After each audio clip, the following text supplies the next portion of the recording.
So last month, at the upfronts, one of the biggest themes was about automation, and how is Disney leaning into automation and addressable TV? Yeah, in a big way. First off, thank you for having me here today. It's nice to be part of the backdrop.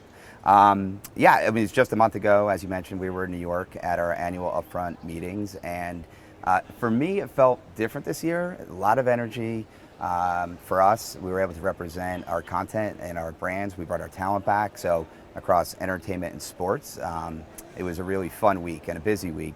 I do think, though, as part of it, there was a lot of infusion and dialogue in regards to technology and automation that really resonated throughout the presentations, throughout our meals and meetings that we had during the week.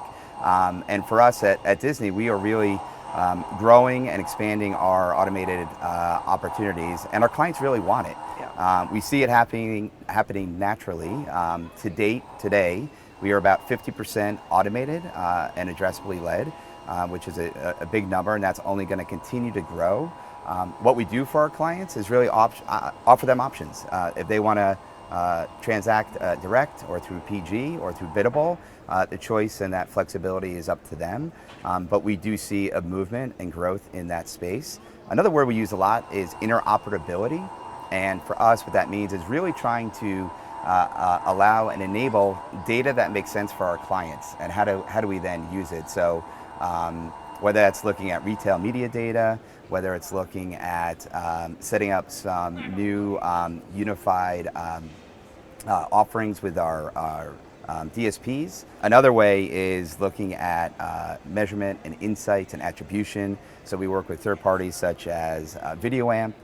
We work with Samba, so we can have a more of an open mind of what our clients are really looking for.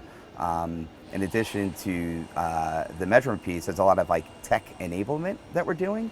So a lot of chatter around e-commerce, about interactivity with our streaming platforms. So we work with companies such as Brightline and Curve, and we're doing some really neat things with them.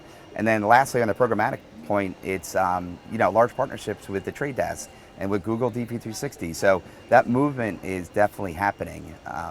One other area I think is pretty cool that we're doing is we set up a self-service platforms to really tackle that small and medium-sized business, which has really taken off. So we call it Disney Campaign Manager. And to date, just to give you context, in 2023, we had 4,200 brands up and running on our self-service automated platform. That's over 1,000 agencies. And the really neat point about this is that 85% of those agencies were net new to Disney. So again, we see a lot of growth. Automation is not slowing down, and we feel very well positioned for the future of that area. So how is Disney leaning into tech innovation, ad tech innovation? Yeah, so we think about ad tech and the ways that we're innovating kind of in a three-pronged approach. We're very heavily leaned in onto data, obviously the ad innovation side of the component, and then content. Disney is really rooted in strong storytelling and IP, and we believe those three things combined is a very promising and powerful offering for our clients and brands. Clients are looking for audience solutions, and we've got the ability to do advanced audience targeting at scale because we have such a large footprint across our streaming capabilities. So that's been one of the ways that we've been doing it. And how are you bringing brands into the mix with streaming and sports?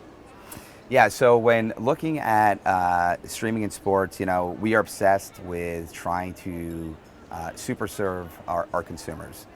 We see this unification happening across our assets. As an example, in March, we put Hulu onto Disney Plus, right? So that was a really nice way to allow our consumers that are subscribers of both. They have a bundle. Instead of toggling in and out of the different apps, they now have a seamless experience.